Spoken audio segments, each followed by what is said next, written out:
In this video, we're going to be taking a look at the 5 new dynamic duos added in NBA 2K25 Myteam today for the new summer festival. Every time 2K drops a festival, they are going to be dropping these dynamic duos that you can get in the exchanges during the festival. So that means I'm pretty sure you're going to be able to get 100 overall Clyde Drexler in the exchanges alongside the Galaxy Opal Jerome Kersey. I'm sure that exchange is going to be quite a bit. It might even be some 100 overall pieces to get this because you're able to get Clyde Drexler. But we're going to be taking a look at all of these dynamic duos and talking about which ones actually look worth it and potentially using on your guys' squad. So the thing we have to note about these dynamic duos is the cards have to be on the lineup at the exact same time. You can't have Clyde starting and then Jerome Kersey off the bench. They have to be on the lineup at the same time. So you'd have to run like Jerome Kersey at small forward, and then you'd have to run Clyde Drexler at shooting guard. For example, you can't have like Clyde starting and Jerome Kersey off the bench. Now, I'm interested to see what even badge upgrades or what upgrades is Clyde Drexler going to get with a dynamic duo. Looks like he's going to get some extra Hall of Fame, or no, he's going to get just some extra legend badges, being Aerial Wizard, Layup Mixmaster, Physical Finisher, and Lightning Launch. But he's also going to get Hall of Fame Bailout and Hall of Fame Rebound Chaser. But it's not like he's going to get any updates to his dribble sigs or any updates to his jump shot. So really, how good is this going to actually be for Clyde Drexler? You're not going to really notice a difference whatsoever. But talking about Jerome Kersey, this might be a card that could get some decent upgrades. He's going to go from 18 Hall of Fame badges to 22. So again, not that big of an upgrade. I mean, +6 ball handle is nice. Hall of Fame Ankle Assassin, Unpluckable, Post Fade Phenom, and Float Game. Again, it's not going to be any updates to the animations. It's only going to be stats and badges. So like, if we're being completely honest, I don't think that Jerome Kersey and Clyde Drexler duo is worth running at all, just because you also have to play the cards at the exact same time. Unless Clyde is like easy to get, maybe it's nice to have him as a 100 overall card that that you can get technically for free, but I just don't see that duo really being worth running. Now, talking about Andre Roberson and Steven Adams, this might be a little bit more of a viable duo just because you could play Roberson at the 2 and then you could play Steven Adams at the 4 or the 5. But looking at Roberson's upgrades, he's going to get 4 extra Hall of Fame badges, which are going to be Paint Prodigy, Box Out Beast, Rebound Chaser, and High Flying Denier. Not that great of upgrades when it comes to the badges, but he does get +6 strength, +5 close shot, +5 driving layup, +5 driving dunk is nice. He gets +7 to the rebounding and +4 to the ball handle. Again, no animation updates, really not that insane for Andre Roberson. Steven Adams probably going to get a 3 upgrade. Yeah, that's going to be nice. Going from a 73 ball to an 83 ball is going to be really nice for Steven Adams. He's also going to get Hall of Fame Deadeye, Hall of Fame Set Shot Specialist, Hall of Fame Challenger. Yes, not really anything else besides the 3 ball upgrade, but if you want to run Steven Adams, it's going to be a lot nicer to have that 83 ball compared to the 70. So I think this duo is a lot better compared to the Jerome Kersey and the Clyde Drexler duo, just because you can play the cards at the same time and it makes more sense to run. And also Steven Adams does get a pretty big upgrade with that +10-3. Now, talking about Bilal Coulibaly and Keyshawn George, however you pronounce his name, you're going to have to run Bilal Coulibaly at small forward, and then you're going to have to run, obviously, Keyshawn George at the shooting guard position, because you don't want to run him at center. It would just make no sense to do that. But talking about him, he should get some decent upgrades. He's going to go from 8 Hall of Fame badges all the way up to 23 Hoffs. He was already a really good diamond card to start out with, but he's going to get +5 3, +5 mid-range, +3 vertical, +8 strength, +5 interior defense, +10 block, +5 driving dunk. I mean, this card gets a huge stat upgrade. He's also going to get so many good Hall of Fame badges like Box Out Beast, Brick Wall, High Flying Denier, Movable Force. He's got also Paint Patroller upgraded to Hoff, Pick Dodger, Pogo Stick, Rebound Chaser. Not really any of the shooting badges. Would have been nice if he got Mini Marksman, but he's going to get Ankle Assassin and Lightning Launch. I mean, that's a huge upgrade. For sure, going to be maybe one of the biggest upgrades to these dynamic dual cards is going to be the diamonds, because they're going to go from diamonds pretty much up into Dark Matters. Talking about Bilal Coulibaly, he's already a really good card.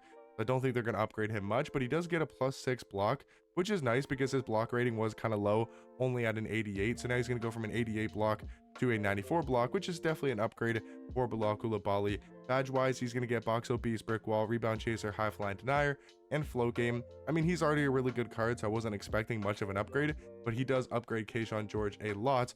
So I would say so far, this is probably the best duo to run, in my personal opinion, between obviously Clyde Drexler, Jerome Kersey, Andre Roberson, and Steven Adams. I would say Keyshawn George and Bilal Coulibaly look to be the best so far. But now we got to talk about Adem Bona and also Yabusele. Now this one could be insane because they're both diamond cards that are going to go up into obviously Dark Matters with crazy amount of Hall of Fames, and the stat upgrades should be crazy. So he's going to go from a 74 3 to an 84 3-pointer. That is a big upgrade for this card.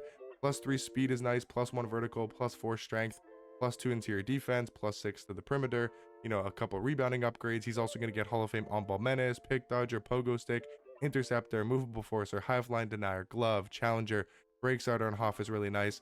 I mean, this card does get a huge upgrade, and he's already a decent diamond card at power forward, but I do think him and Yabusele could maybe be the most worth it upgrade. But Yabusele, his stats don't really get upgraded much. Like, I would have liked to seen a lot better of defensive upgrades. Looks like they gave him a big 3-point shooting upgrade. Like, he gets Hall of Fame Deadeye, Limitless Range, and Shifty Shooter, which is a huge upgrade when it comes to the badges. But no defensive upgrade kind of hurts this card, but he's going to get a +4 3, +6 mid-range.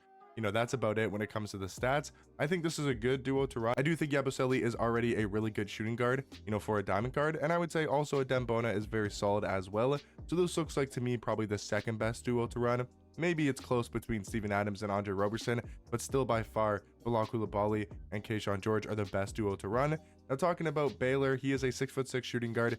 He's going to go up to 22 Hall of Fame badges. He gets +2 3, +7 close shot, +8 driving dunk, which is nice, +4 perimeter, +4 steal, +6 block. He's going to get Hall of Fame rebound chaser, pogo stick, pick dodger, on-ball menace, interceptor, movable forcer, hive line denier, challenger, and glove. But gets a huge upgrade when it comes to the defense, stats and badges wise. He's also going to get a +5 ball handle. So, I mean, this card does become quite a bit better at the shooting guard position, but the problem is also Sam Hauser is pretty much a shooting guard. So again, you're gonna have to run him at small forward, only 6'7", and then have a 6'6" shooting guard. That's where I just don't think this duo, for example, is going to be really worth running. But looking at the upgrades on Sam Hauser, he's also going to get quite a big of a defensive upgrade, like +4 perimeter and +6 steal. He's not going to get any block upgrades, so you're still going to be running a small forward card with 45 block. That just doesn't really cut it at this time in the year. He does get +10 driving dunk, +6 ball handle, which is a nice upgrade, but realistically, not going to be too big of an upgrade for Sam Hauser. Like, Hall of Fame glove is nice, Hall of Fame on-ball menace, pick dodger, lightning launch, handles for days, ankle assassin, break starter, posterizer. Like, he does get a huge upgrade, but again, I just don't know if you really want to be running these cards, at the same time, because they're both pretty much shooting guards. So between these duos, guys, if I had to rank them from the best to worst, I would say the best duo is easily Bilal Coulibaly and Keyshawn George. I would say the next best duo is probably Andre Roberson and Steven Adams, and then I would say the third best is a Dembona and Yabusele, and then I would say the fourth best is Clyde Drexler and Jerome Kersey. Maybe you could say Jerome Kersey and Clyde are a little bit better than a Dembona and Yabusele, but it just doesn't make sense to run these cards at the same time. And then I would say by far the worst dynamic duo dropping in today's festival is going to be Baylor and Sam Hauser from the Boston Celtics. So let me know in the comment section down below, what do you guys think about these 5 new dynamic duos? We're going to have to see, obviously, how many event pieces each of these duos cost, or if you already have the cards, like if you have Bilal Coulibaly and Keyshawn George, you don't need to spend your event pieces to get the cards. But if you want to get any of these duos, we're gonna have to see if they're worth getting depending on how many event pieces it costs. Like, if Clyde's 10 dark matter pieces, it's probably not going to be worth it to do. But if he's only a dark matter piece, then you get Clyde Drexler for 1 dark matter piece. It might seem a lot more worth it, depending on how much they cost. But let me know if any of these duos excite you, and if you guys are looking forward to any of these. I'll catch you guys in the next one. Peace.